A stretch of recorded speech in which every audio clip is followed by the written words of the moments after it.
একটু আপনি এর বয়সটা একটু শুনেন, অল্প সময়ের ভিতরে আসবে ইনশাআল্লাহ। আমরা বাদ মাগরিব বয়ান আসার কথা ছিল, গাড়ির সমস্যার কারণে আসতে দেরি হচ্ছে।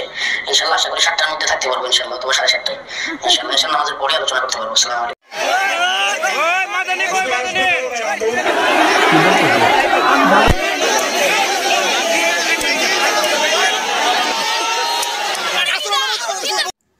বাটপার রফিকুল ইসলাম মাদানী।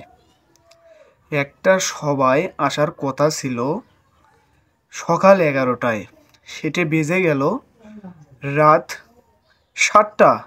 তখনও রফিকুল ইসলাম মাদানী আসেনি। তখনও তিনি বলছেন আমি রাস্তার মধ্যে, এবং মানুষ খেপে গিয়ে তাকে বাটপার বলে ফেলে দিয়েছেন, এবং রফিকুল ইসলাম নাকি বাটপার। এটা নিয়ে আজকের ভিডিওটি থাকছে। আপনারা কেউ ভিডিওটি টেনে টেনে দেখবেন না, ভিডিওটি না টেনে সম্পূর্ণ ভিডিওটি দেখবেন। লোকজন রফিকুল ইসলাম মাদানীকে নিয়ে কি বলেন, চলুন এখন আমরা ভিডিওটি দেখে আসি।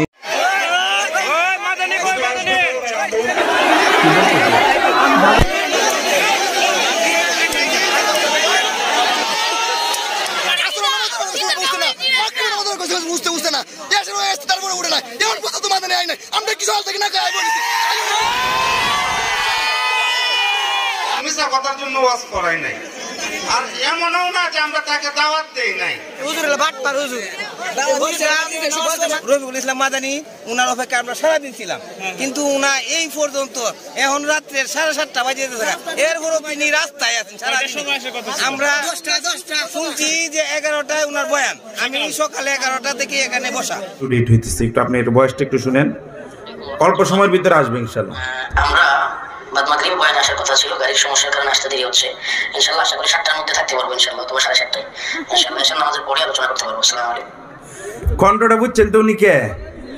অপেক্ষা করবেন তো ইনশাআল্লাহ। আমি দাওয়াত করছি ইনশাআল্লাহ, অবশ্যই উনি আসবেন। আলহামদুলিল্লাহি ওয়া কাফা ওয়া সালাম। মাদান হিসেবে আসতেছে, হইতে কুরেট হয়ে গেছে। আপনারা কেমন মুসলমান এত এলোমেলো করতেছেন? হুজুরে আসতেছে বলছি, এরপর আপনারা এত এলোমেলো করবেন, এটা তো দুঃখজনক বিষয়।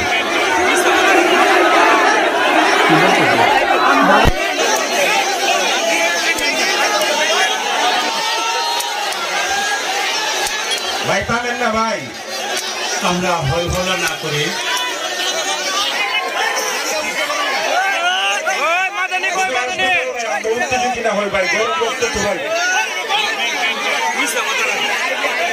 আমরা টাকা খরচ করছি উনার জন্য না, মিশা কথার জন্য না।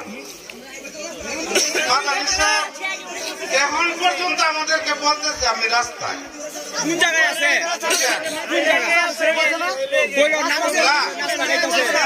আপনারা দাওয়াত দিয়েছেন নামাজ করে এটা মিস্টেক কথা হয়েছে, কথাটা বলছে এটা মিস্টেক হয়েছে। মানে তার কাছে শুনেন, আমরা কথা শুনেন, আমরা এই পর্যন্তই সে বলতেছে আসতেছি আসতেছি আসতেছি, আইসা বলছি কাছাকাছি। আর আমরা আপনাদের সাথে মিশা কথার জন্য ওয়াজ করাই নাই, আর এমনও না যে আমরা তাকে দাওয়াত দেই নাই। যারা বাস্তব কথা, আমরা তাদেরকে গত পরশুদিন এই বরফুল মুড়ির একটা দোকান আছে, যারা গেছেন জানেন, এখানে বসে একসাথে যে আমার ছোট ভাইয়ের সাথে খাওয়া দাওয়া করছে, একসাথে মুড়ি খাইছে, বলছে যে আমরা আসতেছি, আমি আসবো ইনশাল্লাহ। তবে একটা কথা হইল, আপনারা কয়েকটা লাইটিং এর ব্যবস্থা রাখেন, যদি বাই চান্স আমরা একটা মাহফিলে কিন্তু এইভাবে লাইট দেন, এইভাবে লাইট দেওয়া হয় না, অল্প কয়েকটা লাইট। কেন? আপনার মাহফিল হইল দিনের। এখন পর্যন্ত সে আমাদেরকে আশাই দিতেছে আসতেছি আসতেছি।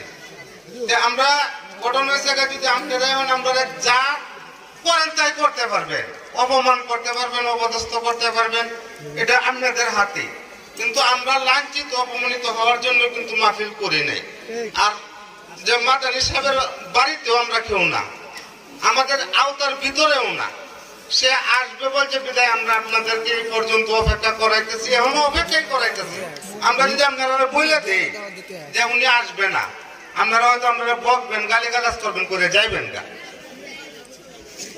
সে সমাধান। কিন্তু আমরা তো এই কথাটা বলতে পারতেছি না যে না সে আসবে না, যে কারণে আপনাদেরকে কষ্ট দিতেছি। যে আমার বড় জোরে অনুরোধ, আপনারা উচ্চ বাক্য করে আমরা অপমানিত যোগ করলে যদি আপনারা শান্তি পান করেন, সমস্যা নাই। আমরা আজান দিছি, আমরা নামাজটা পড়ি, আল্লাহর কাছে একটু দোয়া করি যে দেশে আর কতটুকু আমাদেরকে আশা দেয়। উনি ওই কথাটা বলে না যে কই আছে, এই কথাটা বলে না, রাস্তা আছে এই কথাটা বলে। মাদানি কত টাকা নিছে? এরপরে সে একটা মেসেজ দিছে যে আমি 7টার ভিতরে আসবো। আমি দিগান ধরার আছে 7টার উপরে বাজে গেছে। এরা দাওয়াত দিছে উল্টাটা, কমিটিলে ফুন্ডা, এরা কমিটির ব্যস্ত গেছে। একজন হুজুর আছে, হুজুর হলো বাটপার হুজুর। সন্দেহ আছে, এটা দাওয়াত কইয়া তারা বলছে মাগরিবের নামাজ পড়ে নাস্তা খাইতেছি, পরে আগে বয়স শোনাই কাটা কইছে নাস্তা খাইতেছে। এই যে মাইকে কই দিছে, মাইকে বলছে যে নাস্তা মাহফিলে পরে চলো। জি, মানে কোরআন তেলাওয়াত করছে, কোরআন তেলাওয়াত করার পরে বলতেছে যে রাস্তায় সমস্যা হয়েছে। আরেকজন বয়স পড়ে যে বয়স বাটপার বয়স, এই বয়স আনতে দিবে সঠিক না মেডিকেল আছে, অন্য বয়স এটা মুনায় দিছে। মাদানী সাহেব উনা আসার কথা ছিল, তবে উনা এখন রাস্তায় আছে উনারা বলতেছে, কিন্তু আমরা যে সারাদিন উনার অপেক্ষায় ছিলাম, কিন্তু উনা রফিকুল ইসলাম মাদানী উনার অপেক্ষায় আমরা সারাদিন ছিলাম, কিন্তু উনা এই পর্যন্ত এখন রাত্রের 7:30 বাজে এরপরও তিনি রাস্তায় আছেন সারাদিন। আমরা শুনছি যে 11টায় উনার বয়ান, আমি সকালে 11টা থেকে এখানে বসা, আমার ভিডিও 11টা থেকে শুরু, এই পর্যন্ত আমি এখানে ছিলাম, অথচ রফিকুল ইসলাম মাদানী সাহেব উনা এখানে আসেন নাই। আসবে কিনা তা একমাত্র বুরগারেরা জানে ব্যাংকের কাছে। আর উনারা বলতেছে যে বলতেছে যে উনা বর্তমানে আমাদের মসজিদে আহ্বান কি পদার্পণ করেছেন। হ্যাঁ, উনা এখন আমাদের নাস্তা বিস্তা করতেছেন, উনাকে আমরা কিছুক্ষণের ভিতরে মঞ্চে নিয়ে আসবো। আসলে কিছু নাই রে বলাটা।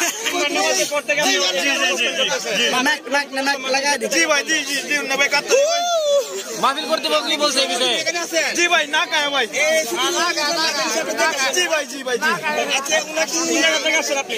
ইসাপুর থেকে ভাই, ইসাপুর থেকে আসেন। যাক, বহুত কষ্ট করেছেন ঠান্ডার মধ্যে, আমরা 15 টাকা কিনছি। না না ভাই, মিস হতো কইতে তোর ভাই, হুজুর আছে, মিস হতো, আমি তো মিস হতো তোর ভাই।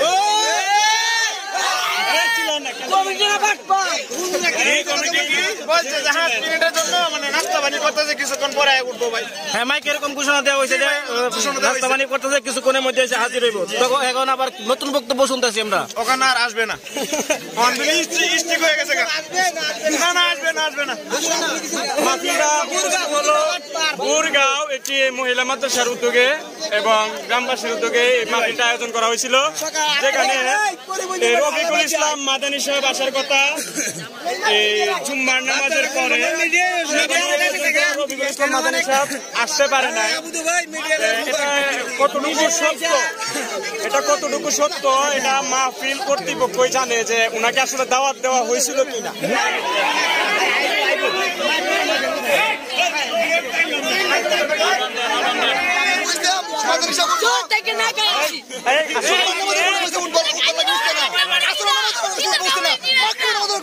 বুঝতে না তারপরে উঠে না, এমন কথা তো মাথায় নেই, আমরা কিছু হাল থেকে না খাই বলেছি।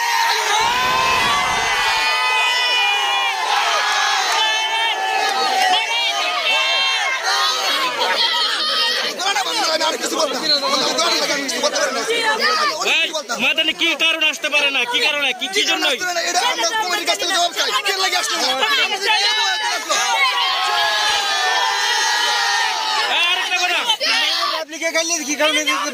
মাদানী বয়স বাড়াইছে যে রাস্তায় সমস্যা হয়েছে, এখন তার হাসিনা নাই যে পুলিশ আটকাইবে, তাকে সমস্যা করবে, এরকম তো হওয়ার কথা না। কেন সমস্যা হবে? কোনো সমস্যা হওয়ার তো কথাই না।